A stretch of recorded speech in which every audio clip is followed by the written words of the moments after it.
वो सच्चे दरबार के सिद्धि विनायक हुए माई में सच्चा दरबार पहाड़ लगा पूर्णागिरि मैया वैष्णव हाट काली संजान काचो वैश्य एम जो हर जुजो गुरु कृष्णा गोल जू नाचू है दिखराना बारा जासो मंगल मूर्ति पुत्र वाला में अब आ रहा ही देड़े ही सब का वैष्णो मैया देने पूर्णागिरि मैया देने तेज जगह हाट काली मैया देने काल चंद्र कोई माता आप सच्ची आपकी भक्ति ऊपर देख है सच्ची एक सच्ची सच्चा तेरा दरबार माँ जगदम्बे कृपा तेरी राधना रास्ता दिखाना गुरु ने आप आदि सच्चे गोचर जन्म कल्याणी कल्याण करो आनंदी आनंद पांचों देव सगे ब्रह्मा ब्रह्मा विष्णु में आप बुझाते सारी देव सारी सारी जाने जो करा आप करा जो करना आपके जो आपने शक्ति आपकी भक्ति मेरी फूल है पूरा ने दिया रास्ता दिखाना सबके दुख दर्द हेमा भगवती कृपा दे दिया आपकी वैसी सदगुरु में जय हो गुरु गोरखनाथ राधना पवन सुत हनुमान की राव कैची धाम के निम को महाराज सद्दुआ जगत जननी जन माता के गुरु ब्रह्मा गुरु विष्णु गुरु सावत गुरु शाम को संध्याकालीन आरती का समय हो गया है। धुनी जल गई है, जोत जल गई है। जोत तो दिन भर जली है, दरबार का दिन है और घी की जोत भी जली रहती है जो दरबार के समय शुरू होती है। अखंड जोत ठहरी और सबकी तरफ से माँ अपने चरणों में जयकारा चुका गया। आप लोग भी सब जयकारा लगा दीजिए। वो सच्चे दरबार की जय, जगत जननी जगदम्बे माता की जय। माँ सबकी तरफ से अपने चरणों में जयकारा चुका करना, सबके दुख दर्द हरना, सबकी झोलियां भरना, मुरादें पूरी करना, भटकों को रास्ता दिखाना, जिसका कोई सहारा नहीं सहारा बनना। हे भगवती कृपा तेरी दया तेरी सत्य छाए, जो जहाँ से भी पुकार करे तुझे, जहाँ से भी ध्याए सच्चे मन से माँ उनकी बंदगी अपने चरणों में स्वीकार करना, आशीष देना, रास्ते खोलना, सब परेशानियों गम चिंताओं को दूर करना, सब पे अपनी दया के पास ही बनाना। माँ जगदम्बे कृपा तेरी दया तेरी सत्य छाए। आज का जो है गुरु ज्ञान जो है वो माँ बेटों के ऊपर, बाप बेटे के ऊपर इसलिए है, उसी पर चर्चा होगी, उसी का ज्ञान देगी आज भगवती। वही आदेश हो रहा है क्योंकि दरबार में कई चीज़ें ऐसी होती हैं जिसका खुलासा होता है, आदमी को पता ही नहीं है। आदमी भटक रहा है और कहता है कि मेरे परिवार में ऐसा हो गया है, मेरा बेटा ऐसा है और मेरे परिवार में ये समस्या हो गई है, मुझे बच्चे पूछते ही नहीं हैं, बेटे नहीं पूछते हैं, बेटे कहते हैं बाप लोग गलत हैं। तो ये चीज़ आप लोग इस चीज़ को सुन लीजिए और ये बिल्कुल सटीक चीज़ आपको मैया बताएगी। जहाँ भी अगर माँ बेटे में कटाक्ष है, बाप बेटे में कटाक्ष है, परिवार में क्लेश है, तो वहाँ पैतृक दोष होता है। पैतृक दोष जो है जब तक आपका वहाँ निवारण नहीं होगा तब तक वो कटाक्ष पड़ेगा। अगर आप वहाँ किसी की अल्पी मृत्यु हुई है, बेटे का जो बाप का कटाक्ष पड़ता है वो वहाँ पर पड़ता है। जैसे आपके यहाँ कोई जवान मौत हुई है, बिन शादीशुदा जैन लड़का बच्चा कोई इस तरह का ख़त्म हुआ था, तो वहाँ पे वो चीज़ बच्चे पे हावी हो जाती है। बेटा जो है छोटा बच्चा, क्योंकि तीसरे पुष्ट में खुलता है, कभी परेशानी तो दूसरे पुष्ट हो जाती, तुरंत ही होने लगती है। आदमी को समझ नहीं पाता है कि ये क्यों हो रहा है, आदमी ये नहीं समझ पाता है कि ये क्यों हो रहा है। इसी चीज़ को मैया उजागर कर रही है, क्योंकि वो लोग सोचते हैं ये हमारे इनमें बच्चे ऐसे हो रहे हैं। वो बच्चे आप ही के हैं, आपने ही जन्म दिए हैं, आप ही के कुल में पैदा हुए हैं। तो जहाँ पे वो जो अल्पी मृत्यु वाले होते हैं वो अशांत आत्माएं होती हैं, वो अपना रास्ता, क्योंकि अशांत है तो घर में शांति कैसे होने देंगी, वो घर में ही अशांति मचा देती है। उस कंडीशन में जब बाप बेटे का कटाक्ष हो जाता है,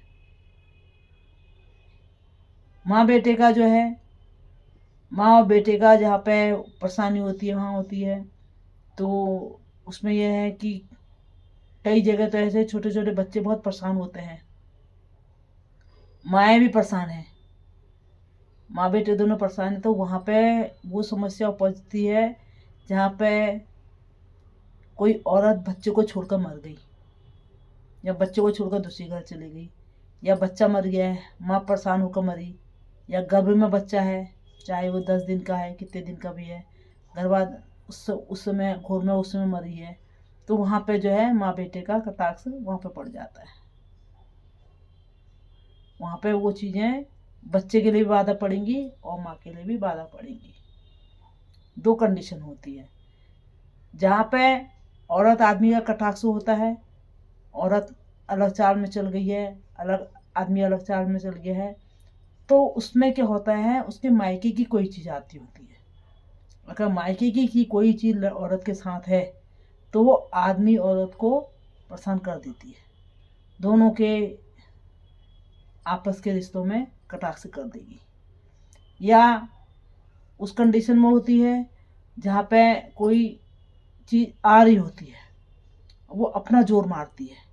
अवतार होना, एक समझ लो कि अवतार होना, या किसी में कोई चीज़ की पकड़ हो जाती है। जैसे कोई पितरी उजागर हो रही है, किसी औरत में नाच रही है, उसमें अवतार ले रही है, तो वहाँ पर वो घर में आपस में दोनों में कटाक्ष करना शुरू कर देगी। देव होगा वो रास्ता खोलेगा, वो बताएगा, वो आपस में कटाक्ष नहीं करेगा, वो आपस में प्रेम भाव से ही रखेगा, रास्ता खोलेगा, ऐसा है वैसा है बताएगा। और जहाँ पर पितर है, अशांत आत्माएं हैं, तो वहाँ पे घर में शांति नहीं होनी। आप ये ले चलिए, इसका कारण क्या होता है, जब कोई तीज त्योहार है, घर में कोई शुभ काम है, या कुछ भी वो अच्छा होता है, तो उस दिन कलेश हो गया, लड़ाई झगड़ा हो गया, तो वहाँ पे है पितर दोष।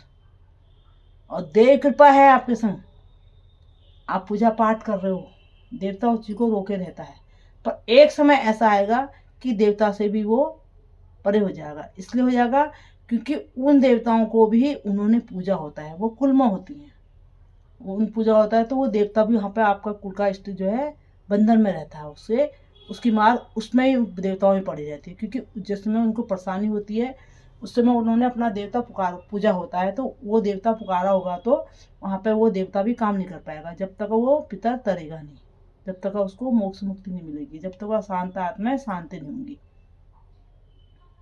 तो यहाँ पे 3-4 कंडीशन होती है। अब बच्चा घर पे नहीं आता है और भारी बाहर रहता है, बच्चा, और घर पे आता ही उसको परेशानी हो जाती है, तो समझो बच्चे से कोई शक्ति है, वो घर पे आकर परेशान हो जा रहा है और बाहर रह रहा है तो ठीक हो रहा है। तो आप लोग उसका ये समझो कि उसके संग कोई देव कृपा है, और आपके घर में कोई अशांत आत्मा है, तो उसको जो पिता दोष है, जो आपके घर में उसको घर के अंदर आते ही बच्चे को परेशानी हो, घर पे नहीं टिक पा रहा है, तो उस कंडीशन में भी वहाँ पे कटाक्ष पड़ जाता है। तो कोई भी समस्या है, हर समस्या का समाधान है, हर समस्या। इसीलिए मैया कहती है कि आप लोगों को कोई भी समस्या है, आप कमेंट में नीचे लिख दीजिए, उसका उत्तर मैया दूसरे दिन जवाब देगी। जो भी देख रहा है वीडियो, ये भक्तों के लिए है, ये भक्ति भाव से जो परेशान लोग हैं उनके लिए है। ये मौज मस्ती के उसके हिसाब से कम है। ये चैनल माँ पूर्णागिरी का चैनल है, जो दरबार का चैनल है, ये इसीलिए बनाया गया है कि आदमी को पता नहीं है, 10 जगह परेशान हो जा रहा है, भटक रहा है, और किस चीज़ से क्या बाधा उपज रही है उनको पता ही नहीं है। वो डॉक्टर के कई लोग आते हैं, कहते हैं डॉक्टर के चक्कर लगाते लगाते थक गए हैं, ठीक नहीं हो रहे हैं। तो जहाँ देह बाधा होगी, पितर बाधा होगी, वो उन्हीं से, डॉक्टर से नहीं ठीक होगा, वो देव दरबार से ही ठीक होगा। जहाँ वो भी देखते हैं कि कहाँ से हमारा निदान होगा, कहाँ से आपकी भक्ति सच्ची होती है, तो आपको सही गुरु मिल जाएगा। आप अगर उनको छल प्रपंच कर कहोगे, ढोंग पच्ची से कहोगे, तो वो तुमको भटका देगा। इसीलिए मैया कहती है कि आप लोग जो है, कोई भी चीज़ घर में होती है, उपज रही है, तो उसका निदान करो, जिससे कि आगे कोई चीज़ उपज गई तो उसको तुरंत निदान करो, निदान मांगो। ये नहीं आज नहीं, कल नहीं, ये नहीं कहना चाहिए, ये नहीं हो पाएगा, वो नहीं हो पाएगा, सब होता है। आप विश्वास करोगे मन में, अगर उनके प्रति श्रद्धा भाव लेकर चलोगे, वो भी रास्ता देंगे तुमको। अगर उनको तुमने छल कह दिया तो वो तो छलनारी चीज़ है, तुमको और छलेंगी। इसीलिए मैं कई जगह चौकी लगाने गई, लोग कहते हैं, वो लोग क्या करते हैं, कई लोग नारियल में बंधन कर देते हैं, कलावाबाद का बंधन कर देते हैं। कितने टाइम तक का बंधन करोगे आप लोग? एक ना एक दिन उसको खोलना पड़ेगा, मुक्ति देनी पड़ेगी। इसलिए बंधन वगैरह मत करो कहीं भी, उसका निदान करो, कि बंधन करोगे आगे जहाँ पे काम सिद्ध होने वाला हो वहाँ पर वो चीज़ आकर खड़ी हो जाएगी, तो आपका काम नहीं होने देगी। तो वहाँ पे वो बंधन आपका जो है खोलना पड़ जाएगा, और भी परेशान उचार भी कर देता है। कहीं कहीं तो ऐसे उपद्रवी उल्टा सीधा काम करवा देते हैं कि खड़ी खड़ी मौतें हो जाती है, चटक जाते हैं, जवान जवान लोग मर जाते हैं। ये मैंने प्रत्यक्ष देखा है। जब चावल है, जो मोती बोलता है देवता, चावल हमको देवता ने चावल नहीं दिया है, मोती दिए है, धुनी की खाक दी है, 2 चीज़ दी है काम खोलने के लिए।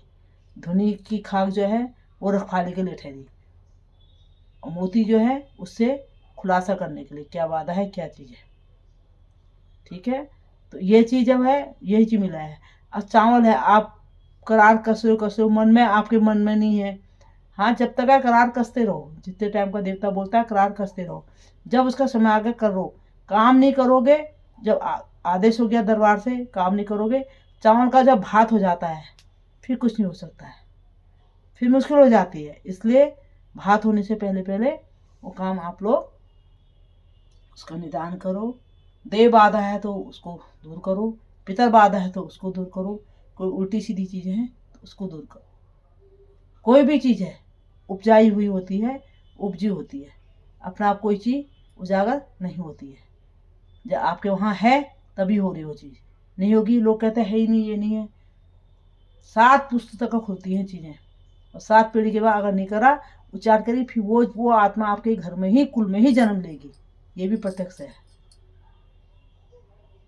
तो इसलिए आप लोग जो है अपने बच्चों को, परिवार को, कुटुंब को लेकर, अपने रिश्तों को लेकर चलिए, और सही मार्ग पढ़िए, सही रास्ता पकड़िए। इससे कई चीज़ें होती हैं, ऐसे ही धीमे धीमे मैया बताते रहेगी।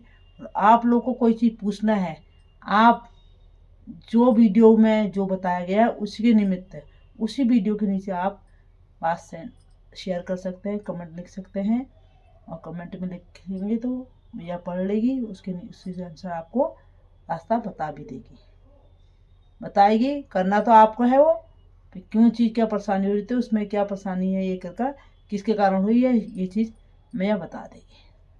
और संध्या कालीन हो गई है, आरती करते हैं। ज़्यादा आज का ज्ञान इतना ही। जय मैया की।